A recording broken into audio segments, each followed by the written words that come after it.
उसी सवाल पर अमृतपाल पे आप क्या कहना चाहिए? अमृतपाल का इशू चल रहा है काफी, इस पे आपका क्या रिएक्शन? देखो, हमारे लिए सबसे पहले गुरुद्वारा साहब, पंजा साहब, जहां गुरुद्वारा साहब में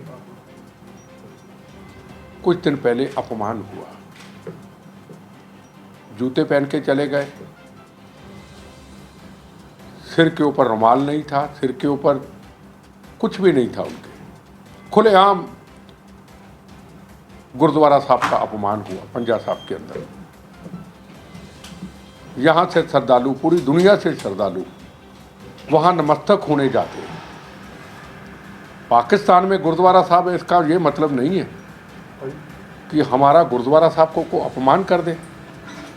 पहले ननकाना साहब में एक काफिर ने अपमान किया था, उसने कहा था ननकाना साहब का नाम ही बदल दो, और गुरुद्वारा साहब के बाहर आके उसने घटिया भाषा का प्रयोग किया, ग्रंथी साहब की बेटी को किडनैप किया, कई सिखों का कत्लेआम हुआ वहां पे, कई हिंदू धर्म की हमारी बहनों का अपमान हुआ, मंदिरों का अपमान हुआ, गुरुद्वारा साहब का अपमान हुआ। एक डॉक्टर था सरदार साहब, उनका कत्लेआम हुआ। महाराजा रणजीत सिंह जी के स्टैचू के टुकड़े टुकड़े कर दिए गए। शेरे पंजाब, जिनका काबुल कंधार तक राज था, जिनकी फौज के जर्नैल थे सरदार हरि सिंह नलुआ जी, काबुल कंधार में माएँ कहती थी बच्चा सो जा नलुआ आ गया, वो था हमारा पंजाब, वो थी हमारी जर्नैली। आज हमारे सिख समाज की संख्या, हिंदू समाज की संख्या कम हो चुकी है, उसके लिए कोई आवाज उठाने वाला नहीं।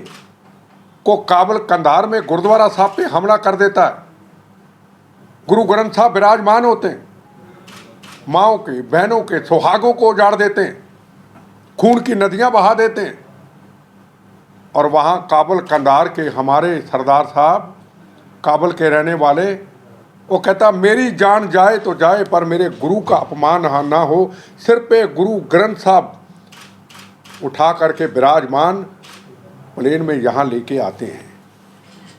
कभी जम्मू कश्मीर के अंदर सिखों का कत्लेआम एक लाइन में खड़ा करके। मैं पूछना चाहता हूँ इन चंद लोगों को जो खालिस्तान की बातें करते हैं, मैं पूछना चाहता हूँ, क्या नाम है इसका, अतिंदरपाल, क्या नाम है, अमृतपाल को पूछना चाहता हूँ, अमृतपाल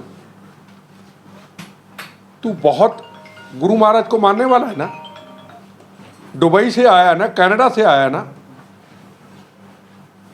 जब वहां पे पाकिस्तान में अगर सिक्खी स्वरूप का इतना तुम्हें ख्याल है, अगर नार्को टेररिज्म की पंजाब के नौजवान नशों में जा रहे हैं, तो जा पाकिस्तान, जिसने महाराजा रणजीत सिंह के स्टैचू के टुकड़े टुकड़े किए, जिन्होंने अभी गुरु ग्रंथ साहब विराजमान पंजा साहब के अंदर जूते लेके अंदर चले गए फिल्म की शूटिंग करने बगैर परमिशन के, और उसके बाद गुरुद्वारा प्रबंधक कमेटी के अधिकारियों के ऊपर कंप्लेंट करवाई गई।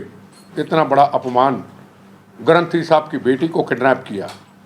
वो कहाँ बैठे वहाँ खालिस्तानियों, आप तो खालिस्तानी है ही नहीं, आप तो खालिस है ही नहीं, आपकी वो पगड़ी और दाढ़ी है, और है आप पाकिस्तान के एजेंट।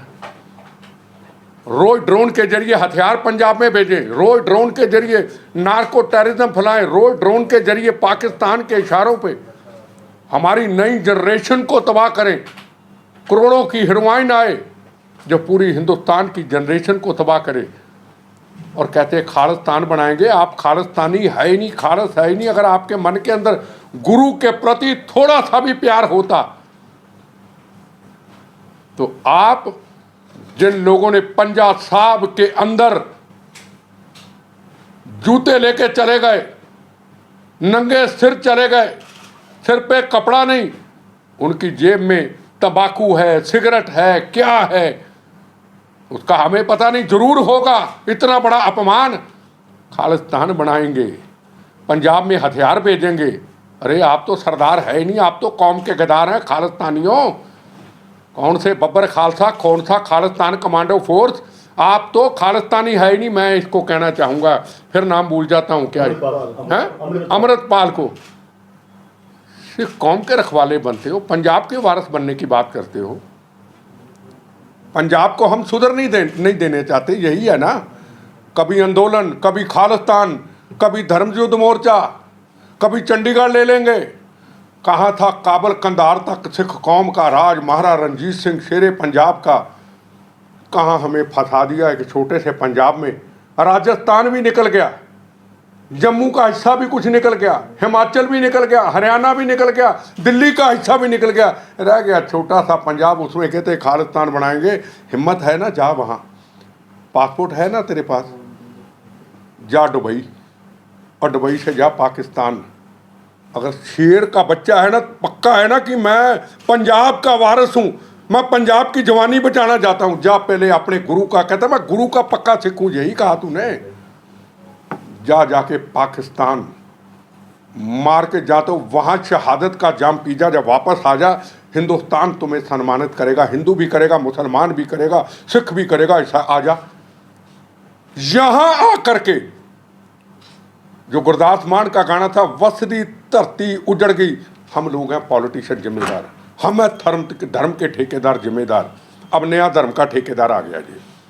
जब हमारे पास एक अकाल तख्त साहब के जथेदार साहब हैं, हम उसके सारे उनके आगे सिर झुकाते हैं। कई ऐसे कंट्रोवर्सल सवाल हो जाते हैं, अकाल तख्त के जथेदार साहब बोल देते हैं, हम बोलने से कन्नी कतराते हैं, कोई बात नहीं, जथेदार साहब हैं हमारे अकाल तख्त के चीफ हैं। हमारी एक मर्यादा है सिख कौम की, हम हर किसी पॉलिटिशियन के खिलाफ बोल सकते हैं, पर अकाल तख्त के जथेदार साहब के बोलने के वक्त हमारी जबान भी कई बार थरथरा जाती है। नहीं, वो जथेदार साहब हैं ना, आप जथेदार साहब को माने, नए जथेदार रोज आ जाएं, नए आंदोलनकारी आ जाएं। इतना सा पंजाब, क्या 30 साल में हमने पंजाब के अंदर किया? बता दें, पंजाब के अंदर 30, 32, 33, 34 साल से जब आतंकवाद आया, 36,000 बेगुनाहों के कत्लेआम हुए, 19,000 हिंदू भाई शहीद कर दिए। क्या किसी के हाथ में बंदूक थी? क्या किसी के हाथ में रिवाल्वर, क्या कृपान थी?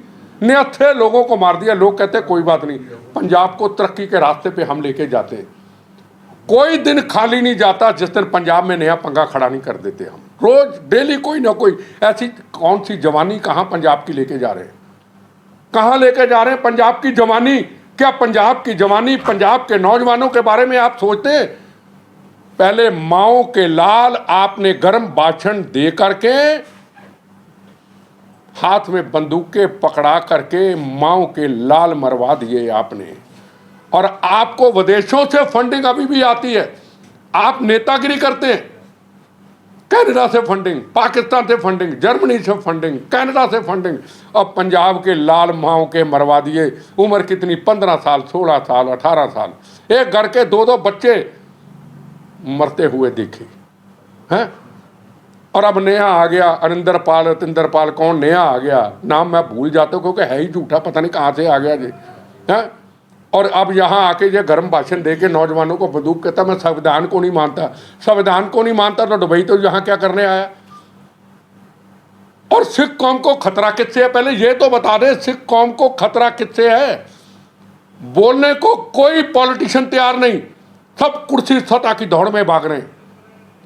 कौम का कितना बड़ा नुकसान हो रहा है, पंजाब का कितना बड़ा नुकसान हो रहा है। आज पंजाब कहाँ इनके भाषणों ने पहुंचा दिया। अब तुम आकर के पंजाब के नौजवानों को भड़का करके 15 साल माओ के लाल मरवाना चाहते हो। आप सिख कौम के रखवाले बनते हो। अगर मैं चैलेंज करता हूँ, अगर सिख कौम का तू रखवाला जा पाकिस्तान, ओ तेरे गुरु का, हमारे गुरु का अपमान हुआ है। ननकाना साहब, जहाँ के सिक्खी की शुरुआत हुई, वो ननकाना साहब, जहाँ हिंदू मुसलमान सिख ईसाई नमस्तक करता है, उसका अपमान करे जाता। कुछ सवाल ही नहीं पंजाब के अंदर, उस चीज का कोई मुद्दा ही नहीं। इनके अपने, हर व्यक्ति के अपने अपने मुद्दे हैं। बंदी सिख छोड़ दो, हमारे साथ ये ज्यादती होगी। अरे जब गुरु का अपमान हो गया, गुरु के अपमान के ऊपर सारी सिख संगठन चुप क्यों है? मैं सवाल पूछना चाहता हूं सबसे। मैं तो एक पापी गुनाहगार सिख हूं, पर मेरे अंदर एक जज्बा है कि अगर गुरु नानक देव जी महाराज के स्थान का अपमान हो जाता है, कभी काफिर कर देता है, कभी ग्रंथ साहब की बेटी को किडनैप कर देते हैं, तो आप चुप क्यों हैं? मैं अगर